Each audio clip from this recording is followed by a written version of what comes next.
Hello again, YouTube. Recently I've been coming across a lot of people in co-op who are frankly bad at the game but want to get better. Now, it's really hard to just tell them like do better rotations and just deal more damage and whatnot, so in this video I'm going to condense all you really need to know if you want to get better at Genshin. Also, since this game is mostly combat like Spiral and Domains, basically everything I talk about in this video is going to be centered around the combat aspect, so keep that in mind. Before I start though, I did make a Discord and I'm going to stream when Kokomi comes out this Friday, so if you want to just hop in and say what's up, the links are going to be in the description. Okay, no more stalling. The first tip I have for any player that wants to get better at combat is pretty simple, but a couple you probably don't do it. It's learning what your characters do. Now, I would say for most players, they know the basic in and outs, like what their character's abilities do and whatnot, but I would say that around 70% or more of the characters in this game have some sort of special passives and abilities that you might not know about and don't really utilize. For example, Zhongling, because she's a free character. Whenever you drop her Globo down and it drops a little chili pepper, do you know what it does when you pick it up? Some of you might just say it gives an attack buff, which is true, but do you know for how much or how long? I mean, it could just be me being a nerd because like I know every passive talent and constellation for every character, but it's a good thing to know when you're doing rotations, which I'll talk about in a bit. In short, learn all the abilities of your characters you play so you can maximize on your damage and clear domains and quests a bit quicker. The second tip I have is to figure out what weapons and artifacts your characters need. If you're just starting out or you're under AR-45, later in the game, your weapon and more importantly, your artifacts are going to be doing like 90% of your damage. So make sure you're using your resin on domains that preferably farm for more than one of your characters. And that brings me to my next point. Make sure you're using your resin efficiently. Like for example, if you have Ayato and Ayaka, instead of farming echoes for your Ayato, even though it's technically his best set, if you farm Heart of Depth for him, you'll also be farming for Ayaka because you'll be getting Blizzard Strayer pieces at the same time. See what I'm saying?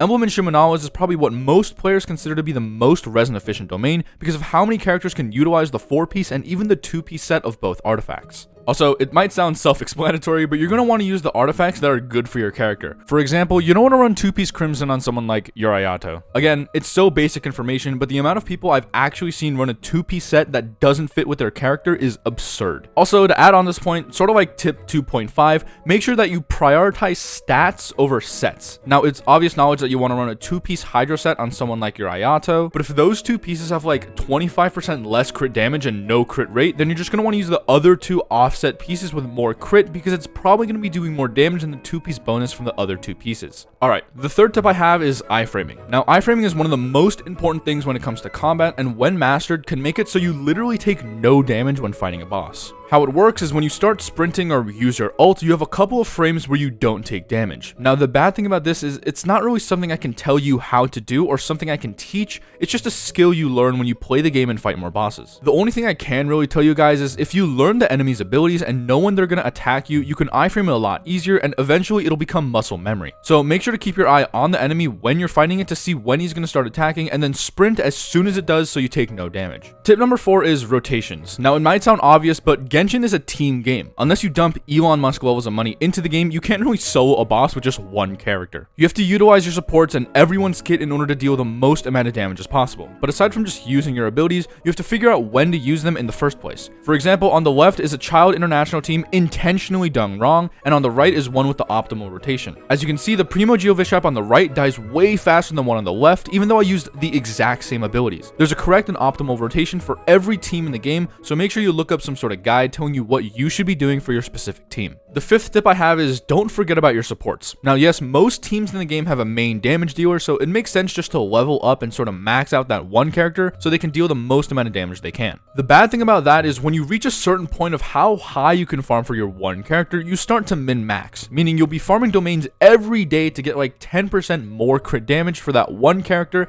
instead of spending that resin and leveling up your supports who are going to increase your damage infinitely more than just a tiny bit more crit damage. This is a problem I see in actually a lot of players, including me, that are looking to increase the damage of their main character but don't know how. For example, I have a friend that main Xiao and was looking to increase the damage from his Xiao, so he pulled for Zhongli to get resistance shred. Now, don't get me wrong, that did increase his damage, but he failed to look at his Bennett. Now, if you don't know, Bennett gives an attack boost scaled off his base attack, so that includes what level he is and what weapon he has. The thing is, he had a level 80 prototype ranker on his Bennett, which is a good choice, but when I logged onto his account and got the new Sumeru sword, which is actually really good on Bennett, and leveled it to 90, he was just doing 1k more damage per plunge for free, which doesn't sound like that much, but for 15 plunges with his ult, that's That's a free 15k more damage, baby. And that was just from leveling up Bennett's weapon from 80 to 90. Basically, your supports are just as important as your main DPS, so make sure you're not forgetting about them too. Tip number 6. Now, a lot of characters in this game rely heavily on their ults. So to make sure they have their ult up as soon as possible, I recommend learning how to funnel particles into them so they can use their ult right away whenever it's off cooldown. For example, in the international team, since your Zhongling is most likely going to be doing the most damage with her ult, you're going to want to funnel into her. So use Bennett's skill to make pyro particles, but then swap to Zhongling and pick it up on her so she can build her ult faster. Same goes with Kazuha. If you have him on Favonia's sword, you want to pick up the white particles on your Zhongling.